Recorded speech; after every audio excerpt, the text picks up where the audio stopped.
죽어야 사는 여자라는 영화가 있습니다. 좀 오래된 영화입니다. 계속 젊음의 상태로 살고 싶어하는 여자들의 이야기입니다.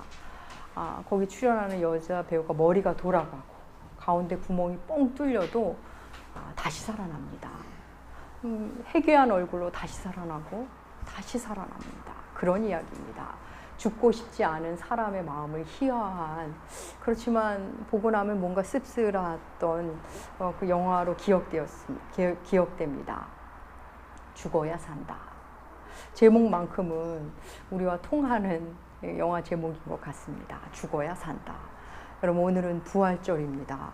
예수께서 죽으셨다가 다시 사심을 찬양하는 날입니다. 죽었다가 다시 살아난다. 도무지 있을 수 없는 일이 일어난 것입니다. 해마다 부활절이 되면 이 놀라운 부활을 어떻게 전할 수 있을까? 설교자로서 좀 고민을 하게 됩니다. 우리 교우님들이 주의 부활을 기뻐하고 바로 이 부활 때문에 우리가 그리스도인으로서 살아갈 수 있음을, 우리가 또다시 일어날 수 있음을, 환난 중에라도 여전히 소망을 노래할 수 있다는 것을 어떻게 하면 전하고 나눌 수 있을까 고민하게 됩니다. 영국의 침례교 목사 폴 비슬리 머레이는 주님의 부활에 관한 성경 본문을 모아서 연구해서 책을 냈습니다. 주석서인데 부활이란 제목의 주석서입니다. 그는 그렇게 부활을 열심히 연구하며 부활의 기쁨에 꽉 차서 그 책을 냈습니다. 근데 그 책 서문에 그는 이렇게 말합니다. 서문 중 일부를 제가 한번 읽어보겠습니다. 부활주일은 한 해 중 가장 신나는 주일이며 내내 할렐루야를 부르는 날이며 축제의 날이다. 교회에서 샴페인을 터뜨려야 하는 날이 있다면 바로 부활주일이다. 교회는 샴페인에 버금가는 기쁨의 그 무엇을 해야 한다. 그러면서 그는 이어 이렇게 덧붙입니다. 그럼에도 교회가 이 기쁨을 제대로 못 잔하고 있다고. 그래서 교인들이 부활 주일마저도 개인적 용무를 보고 개인적 재미를 쫓아 예배드리지 않는다고 개탄하며 서문을 써내려 갔습니다. 사랑하는 여러분, 여러분에게 부활 주일은, 주님의 부활은 어떤 의미가 있습니까? 사실 초대교회의 부활절은 오늘날 우리의 부활절과는 분위기가 완전히 다릅니다. 왜 안 그러겠습니까? 분명히 십자가에서 죽었는데, 무덤에 안치됐는데 그가 살아나다니 그들은 넋이 나간 것처럼 지냈습니다. 어떻게 이런 일이 일어나지? 초대교회의 부활절은 상상, 우리와는 비교도 안 되는, 상상할 수 없는 놀라움과 기쁨으로 꽉 찬 그런 기간, 부활절기였습니다. 다시 살아나다니 너무나 놀랍습니다. 그 이전에도 산 사람은 있습니다.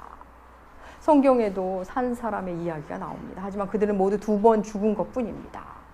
그런데 예수는 다시 사셨고 승천하셨습니다. 안식 후 첫날, 그러니까 일요일에 부활하셨기에 이 초대교인들은 매주 일요일마다 모여서 주님을 예배했습니다.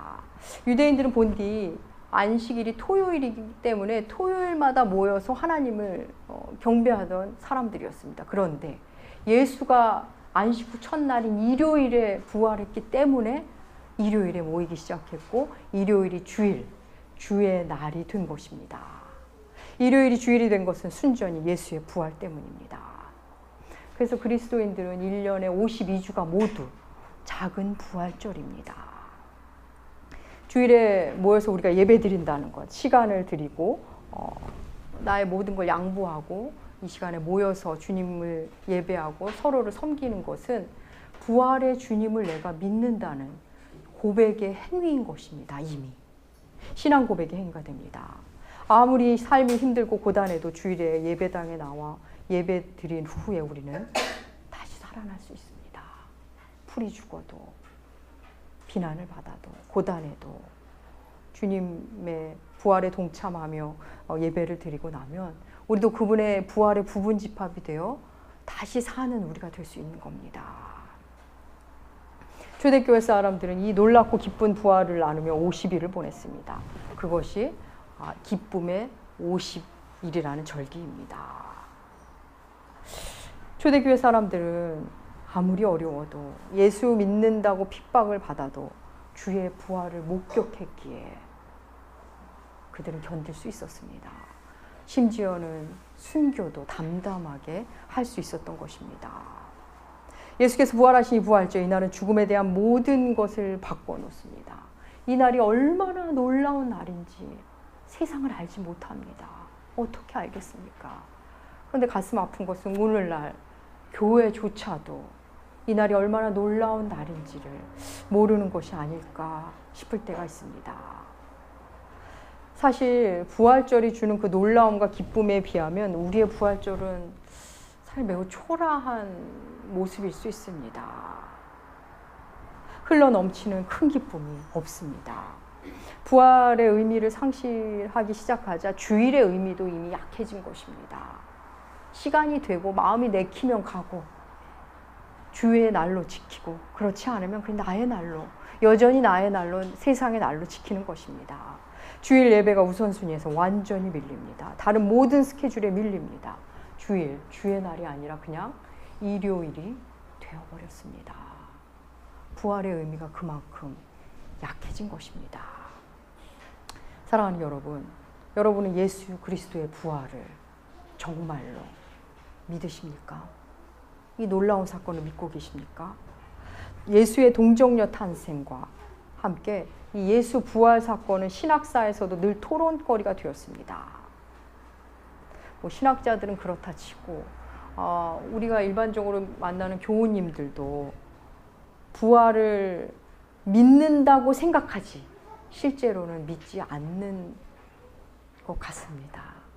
점점 교회 안에서도 예수 그리스도의 부활을 믿지 않는 사람들이 많아지고 있습니다. 예수 부활은 그리스도인에게 너무도 중요한 사건입니다. 예수가 부활하지 않았다면 기독교는 거대한 사기극이 됩니다. 예수 부활을 믿지 않으면서 내가 기독교인이라고 말한다면 여러분 기독교를 단단히 오해하고 있는 겁니다. 부활이 거짓이라면, 예수 부활이 거짓이라면 우리의 믿음은 모두 꽝이 되고 무효가 되고 거짓이 됩니다. 오늘 본문 14절은 우리에게 말합니다. 주보에 세 번역으로 실어 나왔습니다. 주보 안쪽 고린도전서 15장 14절 세 번역으로 우리 함께 읽겠습니다. 그리스도께서 살아나지 않으셨다면 우리의 선포도 헛되고 여러분의 믿음도 헛될 것입니다. 예수께서 부활하지 않았다면 여러분 우리의 신앙도 교회도 모두 헛것이 됩니다. 모두 무효이고 모두 꽝인 것입니다.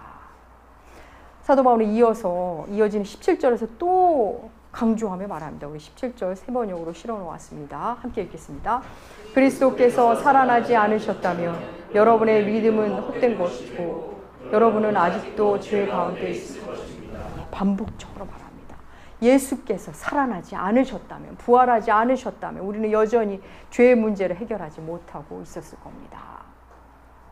그렇습니다. 예수 부활이 사실이 아니라면 우리는 다 꽝인 인생이 됩니다. 그럼 부활신앙은 우리 신앙의 핵심입니다. 부활을 믿지 않는 신앙은 가장 중요한 것을 놓치고 있는 겁니다. 여러분 지금 현재 내가 부활이 잘 와닿지 않아 그럴 수 있습니다. 하지만 우리는 방향성을 그 방향으로 잡아야 합니다. 예수 부활을 궁금해하고 그 부활 신앙을 지향해야 합니다. 성경은 우리에게 말합니다. 예수가 부활했다. 그리고 너희도 예수처럼 부활할 것이다. 우리에게 말씀합니다. 그것이 우리 신앙의 중심에 자리해야 합니다. 여러분, 이 땅의 삶이 전부라면 너무나 가여운 사람이 너무나 많습니다. 이 땅의 삶이 전부라면 억울한 사람이 얼마나 많습니까? 이 땅의 삶이 전부라면 하나님은 너무나 불공평하신 분입니다. 정말 부활이 있다는 것이 얼마나 감사하고 얼마나 기쁜 일인지 모르겠습니다. 사람들은 이 땅에서 오래 살고 싶어 합니다. 단순히 오래가 아니라 영원히 살고 싶어 합니다. 그 열망이 우리 안에 이렇게 고착화되면 자기도 모르게 나는 죽지 않을 거라고 생각합니다. 여러분은 어떠십니까? 사람들은 모두 죽는다. 이 명제를 다 참이라고 말합니다. 그리고 나 자신도 언젠간 죽는다. 그렇지. 우리는 다 그렇다고 수긍하고 그렇다고 생각합니다. 하지만 자기 문제에 있어서는 뭐 관념에 불과하지 가슴으로 내려오질 않습니다. 나도 언젠간 죽겠지라고 생각하고 말하지만 자기의 죽음은 언제나 먼 얘기, 결코 오지 않을 얘기, 늘 내일이라고 생각합니다. 오늘의 사건으로는 올 거라고 생각하지 않습니다. 또한 자기가 사랑하는 사람도 이미 자아의 범주 안에 있기 때문에 내 사랑하는 사람의 죽음조차도 우리는 인정하기 힘듭니다. 그래서 내가 죽음이 내 사건으로 올 때, 혹 내가 사랑하는 사람이 죽음의 그림자를 만날 때 우리 하나님께 항변합니다. 왜 이런 일이? 어떻게 이런 일이 나에게 일어날 수 있습니까? 왜 죽음이 나한테 오는 거죠? 하나님께 항변합니다. 신을 향해, 하나님을 향해 자신의 죽음을, 사랑하는 이의 죽음을 따집니다. 이것 자체가 우리가 죽음을 관념으로만 생각했다는 것의 반증입니다. 여러분, 아담 이래 성경에서 말하는 몇 사람 외에는 모두 죽음을 통과하며 이 땅을 떠났습니다. 모두. 그런데 나는 아닐 거라고, 내 사랑하는 가족은 아니어야 한다고 우리는 생각합니다. 죽음이 언제나 당혹스러운 이유입니다. 여러분도 그러시죠? 우리에게 죽음은 항상 그런 대상이었습니다. 인류는 궁금했습니다. 과연 이 땅의 삶이 전부일까? 죽은 후에 사후세계가 있을까? 있다면 또 어떤 형태일까? 많이 궁금해하고 연구했습니다. 철학자들, 또 의학계도, 과학자들도 열심히 연구했습니다. 많은 연구가 이루어졌지만 그 연구자들도 답을 찾다가 죽었습니다. 답을 추구하다가 답을 찾지 못하고 죽음을 맞이했습니다. 죽음 앞에서 아무 힘 없이 죽음의 힘에 굴복할 뿐 답을 찾지 못했습니다. 도무지 죽음의 문제 앞에서 죽음을 이길 자, 해결할 자가 인류 역사상 아무도 없었습니다. 그런데 부활이라니, 다시 산다니, 죽음을 뚫고 다시 살아나셨다니, 예수 그리스도가 그 죽음을 이기고 다시 살아났습니다. 충격적인 사건입니다. 그렇습니다. 도무지 믿기 힘든 사건임에 분명합니다. 성경은 내내 성경 안에서 죽음을 우리에게 말합니다. 구약의 족보는 누가 누구를 낳고 삶을 말하고 있지만 그 이어서 죽고 죽음을 또 이야기합니다. 결국은 죽는다는 말씀이 들어 있습니다. 성경은 우리에게 물리적인 죽음, 우리의 육체의 죽음 이전에 자아의 죽음에 대해서 우리에게 가르칩니다. 우리가 수주간 십자가에 대한 이야기를 나누면서 이 자아의 죽음, 살아서 만나는 죽음에 대해서 함께 했습니다. 사도 바울은 자기가 날마다 죽는다며 이렇게 선언한 바 있습니다. 고린도전서 15장 31절 주보 안에 실어놓았습니다. 사도 바울의 말입니다. 함께 읽겠습니다. 형제들아, 내가 그리스도 예수 우리 주 안에서 가진 바 너희에 대한 나의 자랑을 두고 선언하노니 나는 날마다 죽노라. 사도 바울 말합니다. 여러분을 자랑스럽게 여기는 제가 확실히 말하건대 저는 날마다 죽습니다. 저는 매일매일 죽습니다. 이런 말을 합니다. 이 땅에서 산채로 죽는 걸 말합니다. 살아있는 자의 죽음, 살아있는 제물로서 맞이하는 죽음을 그는 이렇게 말한 것입니다. 여러분, 하나님은 에덴에서 아담에게 말씀하셨습니다. 선악을 알게 하는 나무의 실과를 먹으면 정령 반드시 죽을 거다, 이렇게 말씀하셨습니다. 그런데 진짜 아담이 그걸 먹었지만 그 자리에서 죽지 않았습니다. 그는 930세를 살았습니다. 그렇지만 죽었습니다. 정령 죽으리라 했지만 그 자리에서 죽진 않고 서서히, 그의 육신은 서서히 죽어갔습니다. 930년을 매일매일 죽어간 것입니다. 우리도 마찬가지입니다. 우리도 매일매일 죽음을 살고 있습니다. 하루를 살면 그 하루의 삶만큼, 하루의 시간만큼 우리는 죽음과 가까워지고 죽어가고 있는 것입니다. 다시 젊어질 수 없듯이 다시 생명을 향할 수 없습니다. 우리의 몸은 생명이 쇠해지고 생명은 점점 쇠약해지고 생명의 힘은 약해지고 죽음의 힘은 점점 커지고 죽음의 그림자는 더 흥해집니다. 우리 육신에서. 그런데 그리스도인에게는 그런 죽음 말고 다른 죽음이 있습니다. 사도 바울이 말한 나는 날마다 죽노라가 바로 그 죽음입니다. 물리적 죽음이 아닌 다른 죽음, 예수 안에서의 죽음입니다.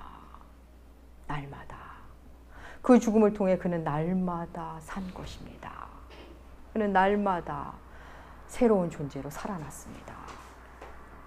우리는 몇 주간 십자가에 대해서 나눴습니다. 여러분, 십자가의 죽음, 그 죽음에만 부활이 있는 겁니다. 날마다 자기 십자가를 진 사람에게만 부활이 허락되어 있는 것입니다.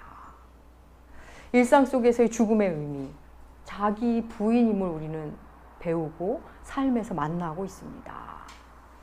일상 속에서 만나는 죽음은 내가 죽는 거구나, 자아의 죽음이구나를 우리는 배워갑니다. 그렇다면 일상 속에서의 부활은 어떻게 만날까요?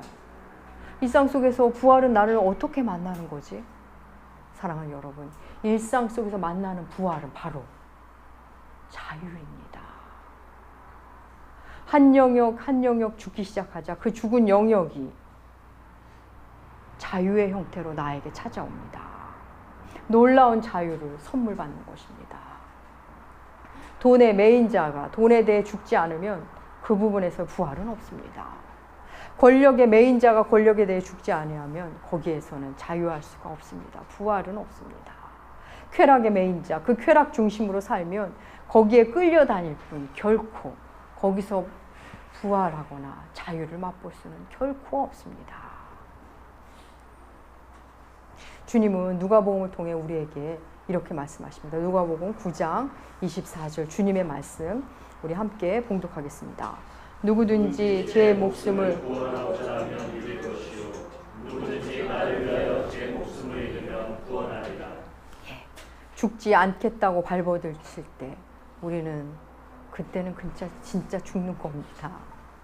하지만 주를 위해 죽으려 할 때 진짜 산자가 되는 겁니다. 그래서 우리가 예수를 믿는 연수가 늘면 예수 안에서 재물관도 새롭게 태어나고 인간관도 새롭게 태어나고 가정관도 국가관도 새롭게 태어나는 겁니다. 날마다 죽는 자만이 날마다 산자의 삶을 살게 됩니다. 일상에서 죽음을 계속 사는 자들, 일상에서 죽음을 연습해오는 하는 자들은 육신의 죽음이 찾아올 때 의연해질 수 있습니다. 매일매일 그런 자아의 작은 죽음들을 경험하면 물리적 죽음을 잘 맞이할 수 있습니다. 사랑하는 여러분, 우리에게 오는 실체적 죽음, 육신의 죽음, 사실 그 후를 누가 감히 말할 수 있겠습니까? 그럼에도 우리는 하나님의 말씀이 그렇게 말하기에, 증언하기에 우리는 부활을 믿습니다. 저는 사실 저에게 죽음이 올 때 내가 죽음을 어떻게 맞이할까? 죽음 앞에서 어떻게 반응할지 모르겠습니다. 궁금하기도 합니다. 다만 일상에 찾아오는 작은 죽음을 기꺼움으로 죽을 때 우리 주님 앞에 서는 진짜 죽음, 육체의 죽음 앞에서 좀 의연하게 주께서 해주시리라는 믿음을 갖고 살 뿐입니다. 그렇게 매일 죽는 삶을 연습할 때 어느 날 주님이 오시겠죠. 이제 그만 가자. 그러면 주의 손을 잡고 죽음을 의연하게 통과하고 싶은 그런 소망이 있습니다.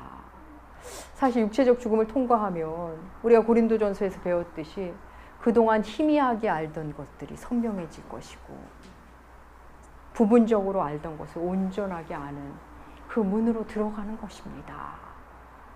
그 사실을 이 땅에 자꾸 만나야만 그 죽음을 기쁘고 당당하게 우리는 통과할 수 있을 것입니다. 어쩌면 우리의 신앙은 바로 죽음 바로 앞에서 검증될 것입니다. 매일매일 작은 죽음을 경험한 사람은 물리적 죽음을 잘 맞이할 수 있습니다. 매일매일 죽는 삶, 그 삶만이 우리의 물리적 죽음을 담담함으로 만나게 할 것입니다. 사랑하는 여러분, 주께서 부활하신 것은 우리를 부활하게 하시기 위함입니다. 주님 혼자 부활하신 그게 전부가 아니라 예수 안에 있는 우리 모두 죽고 주님처럼 부활하게 하시기 위함입니다. 그래서 베드로전서는 우리에게 이렇게 말합니다. 베드로전서 1장 3절입니다. 함께 읽겠습니다. 우리 주 예수 그리스도의 아버지 하나님을 찬송하리로다. 그 많으신 긍휼대로 예수 그리스도를 죽은 자 가운데서 우리를 거듭나게 하사 산 소망이 있게 하시며, 우리를 거듭나게 하시려고, 그리고 산 소망이 있게 하시려고, 진짜 소망, 살아있는 소망, 꿈틀꿈틀하는 그 싱싱한 소망을 우리에게 주시기 위해서 주님이 부활하신 겁니다. 사랑하는 여러분, 예수가 십자가의 죽음으로만 끝났다면 그분은 우리의 구원자가 결코 될 수 없습니다. 인류의 가장 큰 문제, 가장 큰 고통인 죽음의 문제를 해결할 수 없는 이는 우리의 구원자가 될 수 없습니다. 예수께서 죽음을 이기고 부활하셨기에 우리는 거듭날 수 있고 우리의 참 소망을 가질 수 있게 된 것입니다. 여러분, 내 삶에 소망이 없다 하시는 분이 예수를 만나면 예수 그분이 소망이 됩니다. 예수를 만나면, 예수의 부활을 만나면 산 소망이 꿈틀대는 인상이 됩니다. 지금 부족해도, 지금 망한 것 같았어도, 아니 망했어도 예수 때문에 다시 일어날 수 있는 사람이 됩니다. 예수가 부활하신 것처럼 예수가 내 삶을 통해 부활하신다는 것을 만나게 되고 그걸 통해 나도 다시 부활함을, 다시 살아남을, 이 땅에서 다시 산 삶이 살아날 수 있는 삶을 산다는 것을 만나게 되는 것입니다. 사랑하는 여러분, 우리의 신앙은 부활 신앙입니다. 부활이 없다면 우리는 이 땅에서 가장 불쌍한 사람이고 가장 어리석은 사람입니다. 부활이 없다면 이렇게 모여서 예배드리는 거 가장 쓸데없는 짓, 헛수고, 헛고생입니다. 저는 미친 짓을 하는 것이 되는 겁니다. 사랑하는 여러분, 예수 그리스도가 부활하셨습니다. 관념에서 머물지 마시고 삶으로 만나셔야 합니다. 죽음의 문제를 해결하신 유일하신 예수 그리스도, 그분만이 우리의 주인이시며 우리의 구원자이십니다. 시간과 공간을 뛰어넘었을 뿐 아니라 죽음을 이기신 유일하신 그분, 우리 교회의, 여러분 개인의 주인이십니다. 사랑하는 여러분, 주님의 부활을 따라 우리도 부활할 것입니다. 이 땅에서 산 제사로서 죽음을 경험한 자만이 이 땅에서 부활을 경험하고, 이 땅에서의 죽음과 부활을 경험한 자만이 훗날 물리적 죽음 이후의 부활을 만나게 될 것입니다. 사랑하는 여러분, 오늘은 부활절입니다. 날마다 죽음으로, 날마다 부활을 사는, 날마다 십자가를 짐으로 더욱더 자유한 삶을 사는 여러분들 되시기 축복합니다. 기도하겠습니다. 하나님 아버지, 감사합니다. 우리에게 부활 소망 주시니 감사합니다. 주님이 부활하셨기에 우리도 아무리 힘들어도 다시 일어날 수 있음을 믿습니다. 주님이 죽음을 이기셨기에 우리도 그 어떤 어려움을 이길 수 있음을 저희는 압니다. 우리의 남은 삶, 부활의 주님을 찬양하며 날마다 죽음으로, 날마다 사는 우리가 되게 하여 주시옵소서. 감사드리며 존귀하신 예수님의 이름으로 기도합니다. 아멘. 오늘은